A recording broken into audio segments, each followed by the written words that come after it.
When someone has chest pain, they automatically think it's a heart attack, okay? But according to the statistics, that's not always the case.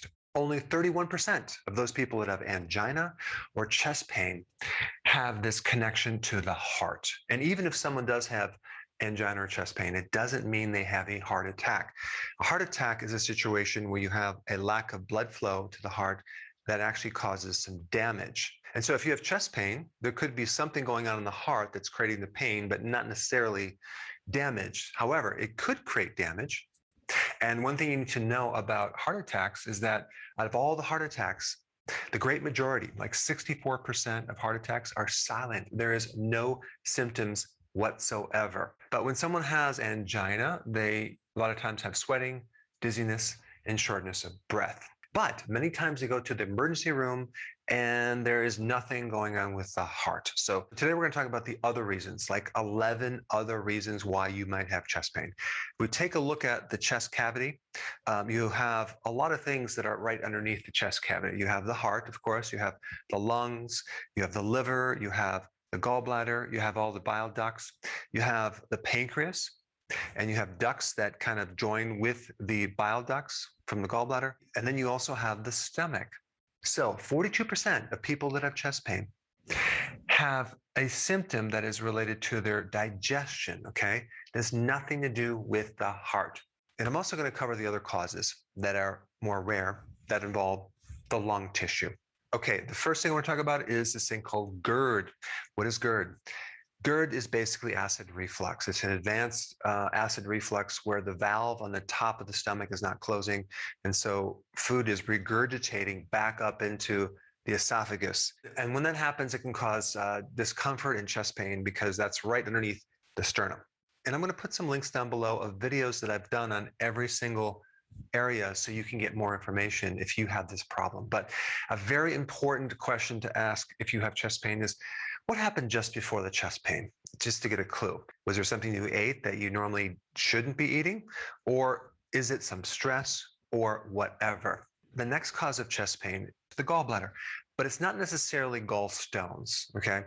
It's usually something involving the bile ducts or the little tubes that connect from the liver, that pass through the liver, that connect to the gallbladder, that go into the small intestine, that also connect with the pancreatic ducts. So the bile that is flowing through the liver that is supposed to drain into the small intestine many times becomes thickened and develops a sludge.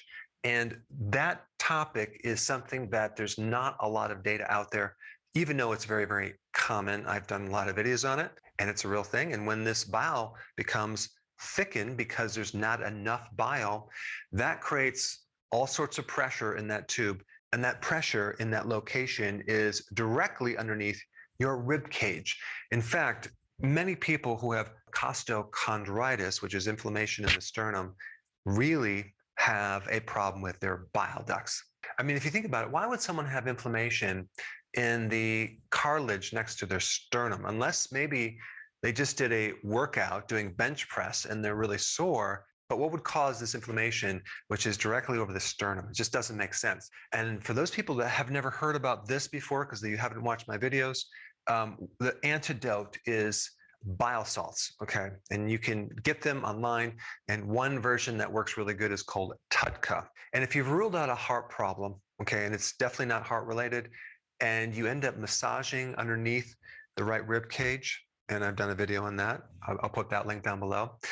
And you immediately experience relief with your chest pain, chances are it's related to the digestive system. And you also ultimately have to find out what you should be eating to really correct that problem. Another cause would be something called stress. If someone has a panic attack, they usually have chest pain. There's even something called broken heart syndrome. It's an actual thing that someone experiences a loss of something, a loss of a loved one, and they end up with chest pain because of the amount of overwhelming stress. I mean, out of all the stress that someone can experience, it's the loss that creates the most impact on your physical health. And the elevation of the stress hormones, especially cortisol, that stay elevated over a long period of time become chronic, and it creates a lot of destruction. on the heart and other parts of your body, even your brain. And people can even start developing diabetes and gain weight because of this chronic cortisol problem that then starts elevating your blood sugars, even when you're not eating sugar. So, out of all the non heart related causes of chest pain, we have the digestive issues and then we have the stress issues. Okay. Now, these next causes are very rare, but I'm going to bring them up. Number one, a pulmonary embolism. What is that? Well, that's a thrombus or a clot that ends up in your lungs. And that can definitely create chest pain because it's going to affect your breathing and circulation. All the circulation in the body actually travels through your lungs.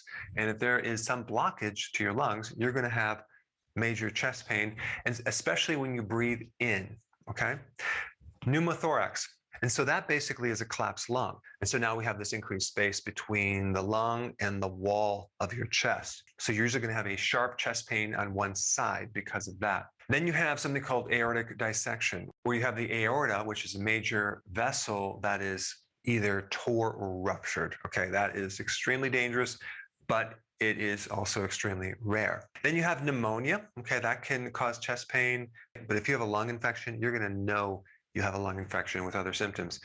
Asthma can create chest pain. Just so you know, if you have asthma, there's two things I would recommend. One is vitamin D. Okay, you're going to experience relief from that, and also a very amazing breathing technique. I'll put those links down below.